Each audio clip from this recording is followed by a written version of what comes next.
When we talk about Nietzsche, there is a concept that comes up quite regularly. A concept often misunderstood, but essential to understanding the essence of Nietzsche's philosophy. It's nihilism. To fully comprehend what nihilism means, it would be a mistake to simply look up the definition in a dictionary. This is because the common understanding of nihilism as the belief that life is meaningless and values are baseless may lead to a misinterpretation of how Nietzsche employs this term. Consequently, we need to delve deeper into Nietzsche's work to understand his unique interpretation of nihilism. And to do this, we must first understand his critique of the European culture of the 19th century. Nietzsche thought that the European culture since Socrates was the inheritor of deadly values. So obviously the question arises, what does he mean by deadly values? At first sight, we might think that he refers to the multiple wars that took place in Europe or the destruction of nature that took place starting the Industrial Revolution. Even though this critique is legitimate, it wasn't at all what Nietzsche meant by deadly. One could even say that it was the exact opposite. For Nietzsche, deadly refers to the values that make us reject the essence of life. In other words, reject our vital force. It's the energy that animates all living things and drives them to persevere in their existence. If you're familiar with Western philosophy, you'll find this concept expressed under different names in several different philosophies. For Schopenhauer, this force is called the will. For Spinoza, it's the conatus. For Freud, it's the drive. And for Nietzsche, it's this gravitational force that governs the world and the interactions within it, which he calls the will to power. Once you understand Nietzsche's idea of the will to power, you will understand nihilism, because nihilism is simply the rejection of this supreme value. As we did in the previous video on Nietzsche's conception of morality, we must first revisit antiquity to understand what Nietzsche really meant. After all, Nietzsche was a philologist before being a philosopher.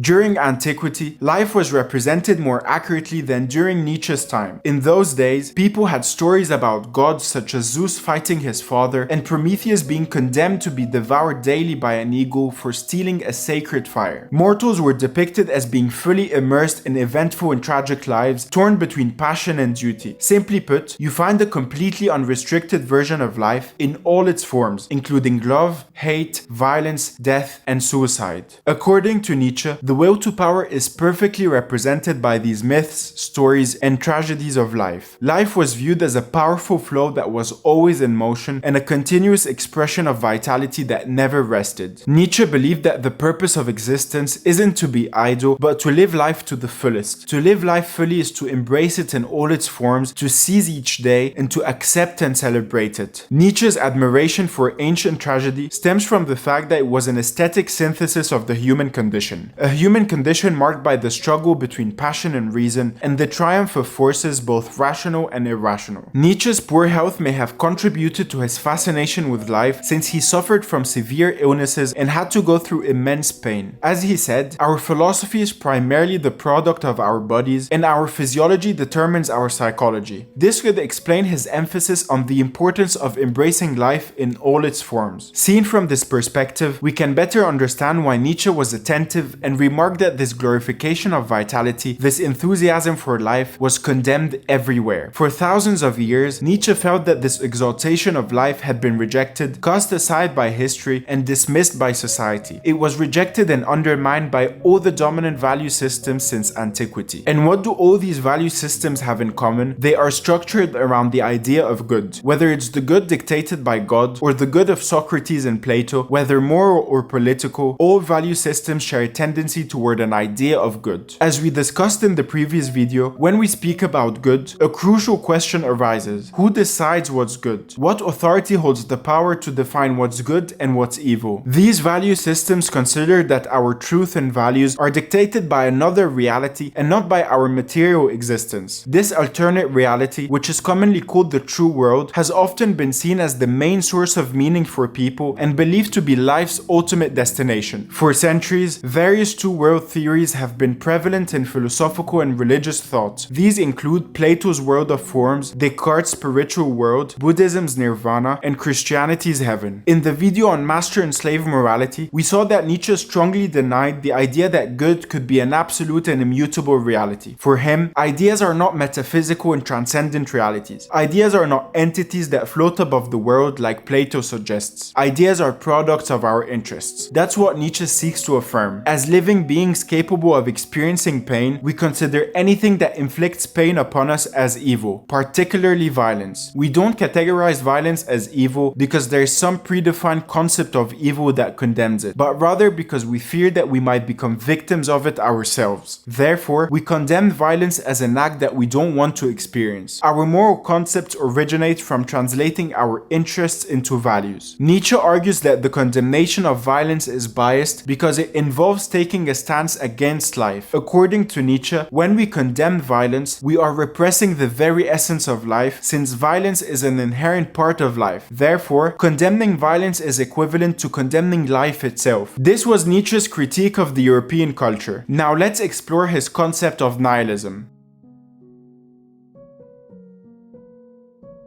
For Nietzsche, nihilism is the adherence to a value system based on the existence of a transcendent morality. As we just mentioned, it's because he considered that these value systems negate life's essence. I mentioned at the beginning of the video that if you try to understand Nietzsche's meaning of nihilism based on the dictionary definition, you'll get confused and won't fully capture the meaning. Because if you look up the word nihilism in a dictionary, you'll find that it corresponds to the negation of all moral and social values, essentially to believe in nothing. In that case, it looks like Nietzsche is the nihilist since he denies the authority of moral values and desacralizes them. So what does it mean? Who are the nihilists in this case? The ones who believe in a transcendent morality, or Nietzsche who doesn't? Well, in reality, both, but not in the same sense. In Nietzsche's philosophy, we have two types of nihilism. The first nihilism is the negation of established systems of values, the negation of moral values authority. Nietzsche's nihilism in this sense is the denial of so-called transcendent principles that are supposed to govern our lives through a moral framework, judging our actions as good or bad. In other words, the first nihilism is the refusal to believe in the authority of values based on an otherworldly realm. From this perspective, Nietzsche is perfectly nihilistic, because for him, moral values are artificial, and because they're artificial, they must collapse to finally reveal the radical absurdity of existence. Why has the advent of nihilism become necessary? Because the values we've had hitherto thus draw their final consequence. Because nihilism represents the ultimate logical conclusion of our great values and ideals. Friedrich Nietzsche, The Will to Power.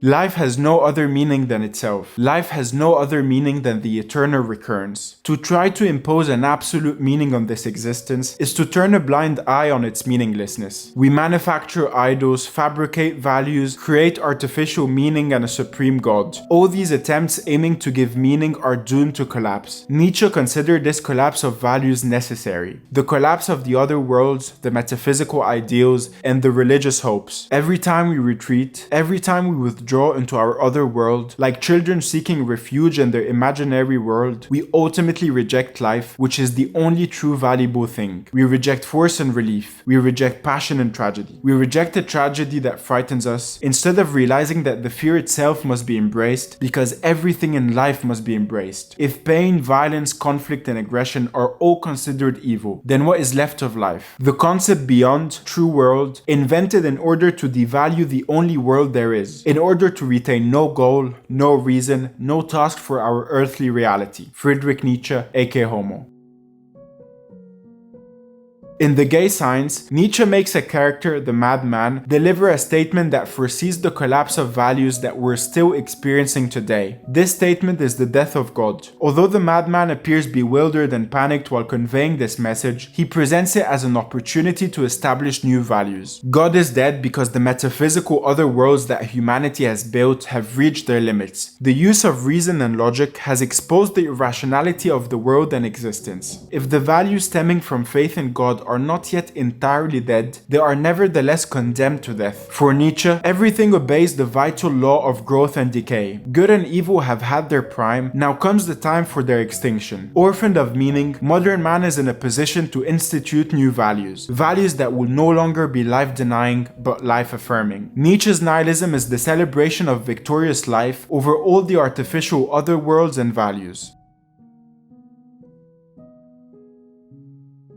Now we arrive at the second nihilism, the one vehemently fought by Nietzsche. It's the nihilism embodied in morality and religion, namely, the nihilism of life. It's the rejection of what he considers the essence of humanity. The true value of humanity, according to Nietzsche, is power. Anything that rejects power, vitality, strength, and self-affirmation is a manifestation of nihilism and a radical denial of life. The will to power doesn't correspond to the desire to crush or subjugate others. It corresponds to the very will of life, which is power. Life is a power of affirmation. It's a power that mocks the frameworks that humans have invented to channel it. From this perspective, it is the moralists who are the nihilists. If the supreme value is life, and if the invention of morality erected barriers against the expression of life, then it is morality that is nihilistic because it denies the supreme value of life. This is what Nietzsche condemns as the only crime, the negation of the will to power. Nihilism is life's punishment, for it involves ignoring what life is and what it takes to live it fully. The concept the true world insinuates that this world is untruthful, deceptive, dishonest, inauthentic, inessential, and consequently also not a world adapted to our needs. Friedrich Nietzsche, The Will to Power.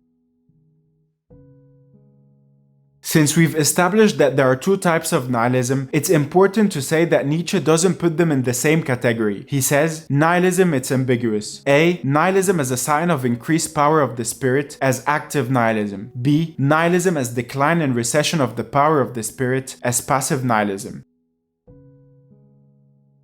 We have the passive nihilism of the moralists who recoil from life, and the active nihilism of Nietzsche who advocates for the establishment of the will to power as the new supreme value. This is called the transvaluation of values, which involves transcending dualistic values such as good and evil in favor of a unifying value of opposites representing the full spectrum of life. If Nietzsche is nihilistic regarding moral values, it's because he combats the nihilism of those who want to silence life. We can see here that we're not dealing with the same kind of nihilism. The nihilism of the strong is a negation of values, while the nihilism of the weak is a negation of life. The nihilism of the strong is a negation of form, while the nihilism of the weak is a negation of strength. A value doesn't derive its worth from a fantasized ideal of justice or goodness. A value derives its worth from the power of affirmations that animate it. According to Nietzsche, instituted values are not animated by a desire for affirmation, they are animated by resentment. The morality of the slave is born from resentment toward life itself. If Nietzsche combats reactive morality, it is to replace it with the affirmative morality of the Übermensch. This moral ideal is the nihilist's greatest fear because the nihilist fears and envies the forces which he doesn't possess or can't attain. The nihilist will profess calls for respect, equality, and justice, which is a survival strategy to protect himself and blend in the crowd. His will to power is turned toward his own life negation, and this is why nihilism is deadly. Nietzsche believed that we should accept and welcome every aspect of life, even though it can be challenging and painful. He proposed that we should eliminate any feelings of guilt or resentment and instead live in the present moment, as life is the only thing we're sure to possess. Therefore, let us embrace life in all its facets and strive to make it the best version it can be, as if it will eternally repeat itself. A new pride my ego taught me, and this I teach men, no longer to bury one's head in the sand of heavenly things, but to bear it freely, an earthly head, which creates a meaning for the earth. Friedrich Nietzsche, The Will to Power.